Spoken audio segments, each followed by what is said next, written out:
Welcome to Manhattan Project. This is day 26.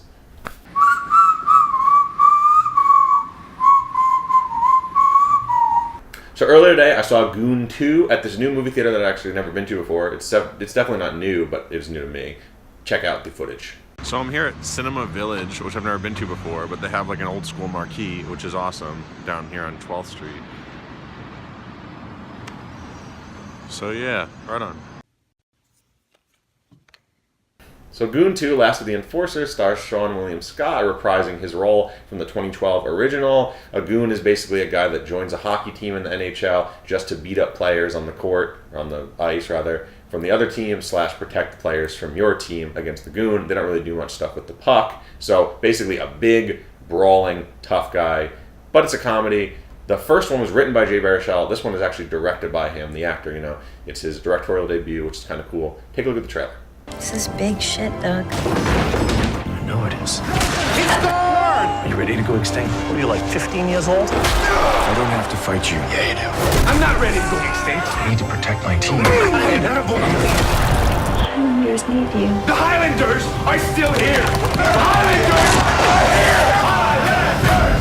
Highlanders! Highlanders! Highlanders! John, what were your expectations for this film? Good question. I do remember seeing Goon 1, or just Goon, back in the day when it was released on VOD or whatever, you know, in 2012. And I remember thinking it was pretty funny. Seann William Scott was pretty likable in it, but it was certainly not memorable. I like that Liev Schreiber was in it. Liev Schreiber is another actor that I like to see a lot, because whenever he's in something, it's usually a pleasant surprise and he elevates the material. This was no exception. I do remember thinking it wasn't quite as funny as it was trying to be, and it was a little too crass for my taste, which is odd because I'm all down for a good R-rated comedy, but just particularly stuff like Jay Baruchel's character, I remember, kind of annoyed me. Just all he does is swear, just a lot of gratuitous violence in a way that I didn't think was particularly clever, whereas, you know, if the humor was a little bit less juvenile, perhaps it would have been a better experience overall, but it had some good heart. So with this movie, I was hoping for, at the very least, that much. I'd seen some reviews that said it was just as good, if not better. I've also seen some reviews that say it lacks what made the first one good. So I didn't know exactly what to think. It's got like a 50-something on Rotten Tomatoes, so critics are pretty even. So like I said, I was optimistically hoping for at least close to the first one, not really expecting it to be a great movie though. Goon 2, Last of the Enforcers is a surprisingly strong directorial debut from Jay Baruchel, and it's constantly being elevated by Seann William Scott's really heartwarming lead performance that makes you kind of forget about how shitty and juvenile a lot of the humor often is. So yeah, overall, Goon 2, hindsight is not too clear with me on my exact feelings on Goon 1. I said earlier in this video what I think I remember thinking of it, but I enjoyed this movie more than I remember enjoying the first one. Might be because I know more about hockey now. I've seen a lot more hockey games since 2012. It might be just because I'm older and the material is more suited to me than it is a high school student or whatever, which is, I was like a senior in high school when the first one came out. I don't know. But I think the main reason is that there's very little Jay Baruchel in this movie. Like I said, I'm really impressed by his direction this time around. It's very competently made. A lot of the story beats are really solid. It's some by-the-numbers sports comedy, you know, sports movie, sports sequel specific stuff about, like, you know, the hero starting to grow older and come to terms with the fact that he has to be an adult and grow up, and also just like his body doesn't perform the way it does before. It deals with those beats, and I think really confident, accomplished, smart ways. You know, nothing too new here, but it always does it, and it checks the boxes pretty well in entertaining ways.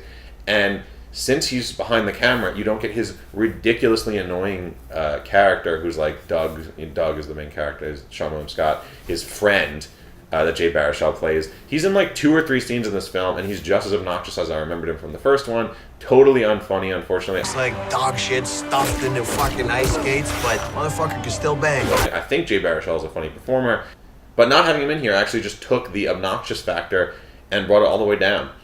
So yeah, a movie that is a comedy and is trying to make you laugh and is not necessarily doing it that often, in my opinion, but is just so damn watchable that I can't really give it a bad review. I think that this movie doubles down on what made the first one good, in that it really finds humanity in people. It's one of those movies, kind of like Logan Lucky, where you're taking a look at people in a lifestyle from a place that you don't normally see on screen that much, and while they're easy to be made fun of or drawn into like archetypes, they're actually humanized extremely well, right? So Seann William Scott is this like very dumb, Goon character, who's just like very earnest, very sweet. It's very rare that like his stupidity is the butt of like a real joke. Like there's a little bit of humor from it, but no one's ever making fun of him, and you're really not supposed to as the audience, even the bad guys. Then you have stuff like the entire hockey team, which are made up of like a bunch of like, you know, sort of silly, random, like losery characters, like with big mustaches and silly voices, and some of them are, you know, from Eastern Europe, and some of them are Canadians, and what, you know, just minding jokes from like their big personality types as the team. And yet you're invested in the team's success. You buy the like chemistry between all of them. It feels like old friends getting back together, even if you don't see the first one or don't remember the first one like I don't.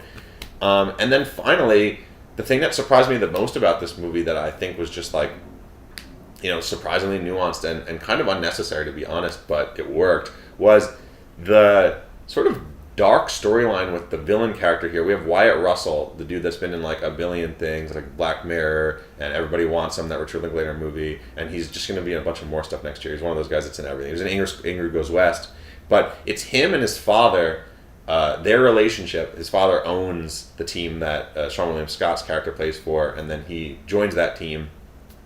Their relationship, it shows this really like fucked up, sort of interesting dynamic that the actors actually perform really well, and it gives you an understanding, like I said, just like the rest of the characters in these movies, where, you know, they just feel like real human beings and you sympathize with them. It gives you a real understanding of why, like, the bad guy in a movie like this, how, like, you know, someone who's evil or just acts, you know, extremely rude would be that way because they're fucked up. Again, no one in these movies are like cartoon characters, even though it's very over the top with the violence and it's very silly with its crass sex humor and language and stuff like that. And that just continues on even more so when you add Liev Schreiber into the mix, who, thank goodness, comes back. He's obviously the bad guy from the first movie, or at the very least the rival of Seann William Scott. And here he plays the sort of predictable role, as you'd see in a bunch of movies like this, where in the sequel the bad guy from the first one actually joins the same team and helps out the protagonist of the series when a new young buck, you know, threatens the status quo. And yet, again, it works really well. Liev Schreiber is a really talented actor. So on the whole, I think this movie caters extremely well to its audience. I was surprised to see on a Friday morning this random-ass movie, Goon 2, actually had a decently full audience, all clearly hockey fans, bunch of guys wearing Rangers and Islanders hats because I'm in New York. Some guy brought his kid there, and his kid was wearing an Islanders hat, and, you know, some, like, you know, little 10 or 12-year-old kid. The movie was made for hockey fanatics who liked the first one, and I think it absolutely delivers on all that stuff. There were a lot of laughs in the theater, too. Like I said, I don't think the movie's that funny. I think there are a couple jokes that are good, but it was consistently getting a laugh. So if you like the first one, if you're a fan of hockey, if you're a fan of Seann William Scott, I think Goon 2 absolutely gets my recommendation. It's worth a watch. It's the kind of movie where, was anyone asking for the sequel? I don't know, but the kind of people that the sequel was at least made for are definitely going to get what they want when they go see this. I don't think anyone that pays for a ticket will be disappointed, which is a cool thing. So yeah, overall, Goon, Last of the Enforcers, it's not a movie that I can give anything more than like a 2.5 out of 4, but that's okay. But that's okay, because sometimes it's really refreshing to see a movie like this come out that's for a niche audience, it delivers for that audience, and it doesn't step on any toes, and it certainly resists the really easy seduction of being over-the-top obnoxious, which this easily could have been slapped together. Jay Baruchel clearly cares. That's why it came out, 6 years later or whatever, even though the first one wasn't like a smash hit. So that's my thoughts on Goon, Last of the Enforcers. If you guys saw the movie, I would love to hear your thoughts below. I'm kind of interested how many people are actually going to go out and see this thing. I think it might be available on video on demand right now. So at the very least, if you don't live in a major city, you can check it out if you want to. This is the Manhattan Project. We review movies every single day, which means we're going to be back tomorrow with another movie review, and then the next day, and then the next day, and then the next day.